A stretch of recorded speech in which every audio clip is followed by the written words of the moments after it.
হাজী নুরুল ইসলাম সাহেব একজন সজ্জন মানুষ, তিনি আমাদের এখানে আসছে। আমরা সেই হাজী নুরুল ইসলাম সাহেবের জন্য দোয়া আশীর্বাদ করব, তিনি যেন অন্ততপক্ষে সংসদে গিয়ে আমাদের জন্য, জাতির জন্য কথা বলতে পারে।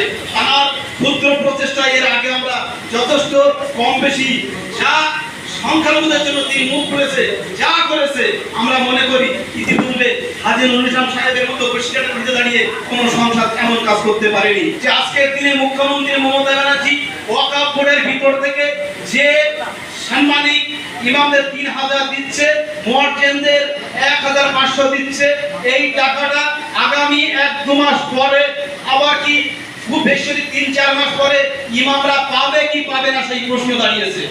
কেন না? ভারতবর্ষের আকাশে দিল্লির মসনদে আজকের একটা যে সরকার চলছে, ভারতীয় জনতা পার্টি, এই জনতা পার্টির যে সরকার, তারা মুসলিমদের যেভাবে, মুসলিমদের বিভিন্ন দিক দিয়ে যেভাবে মুসলিমদের প্রতি চক্রান্ত করছে, আজকে আসামে মাদ্রাসা বন্ধ, উত্তরপ্রদেশে যোগী আদিত্যনাথ মাদ্রাসা বন্ধ, কাশ্মীরে 370 ধারা, ভারতবর্ষের যে মসনদে বিজেপি সরকার আসবে তিনি আপনার আমার ইমাম ভাতা কি দেবেন? এটা সম্ভব নয়। তাই আমাকে আপনাকে ভাবতে হবে, আমার আপনার পায়ের তলার মাটি দ্বারা সরবে কি সরবে না। আজকের ইমাম সাহেব আমরা ইমাম সাহেব আমরা পারি সমাজের মানুষকে নেতৃত্ব দেবে। এক একটা ইমাম একটা মুয়াজ্জিন, তারা সেই মহল্লার নেতৃত্ব করার নেতা। আমি মনে করি মুসলিম মহল্লার নেতৃত্ব দেওয়ার মতো যোগ্যতা রাখে ইমামরা। তাই আজকে সে জায়গায় দাঁড়িয়ে ইমামদের ভাবতে হবে ভারতবর্ষ 2024 সালে কোথায় চলেছে।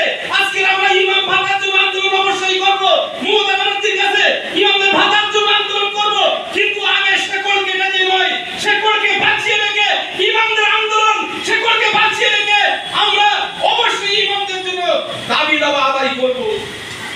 শেকড় বাঁচিয়ে রাখার অর্থ কি? আকেল মান কি কাফি হয়? উর্দুতে একটা কথা আছে, জ্ঞানীদের জন্য ইশারাই যথেষ্ট।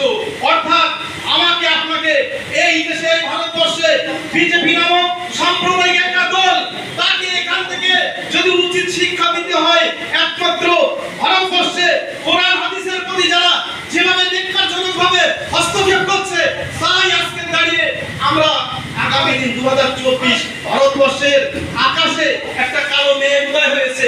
এই মেঘটাকে সরাতে গেলে বড় গভীর দায়িত্ব ইমামদেরকে।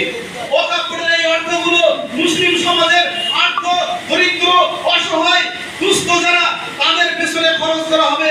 ভারতবর্ষ দুঃখের বিষয়, ভারতবর্ষ স্বাধীনতা অর্জন করার পরে আজকে 1975-76 বছর ভারতবর্ষ স্বাধীনতা অর্জন করেছে, কিন্তু দেখা যায় 2011 সালের আগে ওয়াকফ বোর্ডের সম্পদ কোথায় গিয়েছিল একটু কি হিসাব কেউ নিয়েছেন?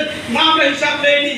কিন্তু আজকের যিনি বর্তমান মুখ্যমন্ত্রী, তার প্রচেষ্টাই হলেও এক একজন ইমাম 3000 টাকা করে ভাতা পাচ্ছে। আমরা অবশ্যই ইমামদের ভাতার জন্য আন্দোলন করব, কিন্তু শেকড় কেটে নয়, শেকড় কেটে নয়, আমাদের আন্দোলন করতে হবে শেকড়টা বজায় রেখে। পশ্চিমবাংলা তথা ভারতবর্ষে যে পরিবেশ সৃষ্টি হয়েছে, সেই পরিবেশ থেকে বাঁচতে গেলে ইমামদের দায়িত্ব। যেখানে ভারতবর্ষে যে প্ল্যাটফর্মে বিজেপি বিরোধী রাজনৈতিক দল আছে, তাদেরকে আমাদের সহযোগিতা করতে হবে। যদি বসিরহাট মাটিতে বিজেপি বিরুদ্ধে শক্তি বেশি যান, তার আমাদের সহযোগিতা করতে হবে।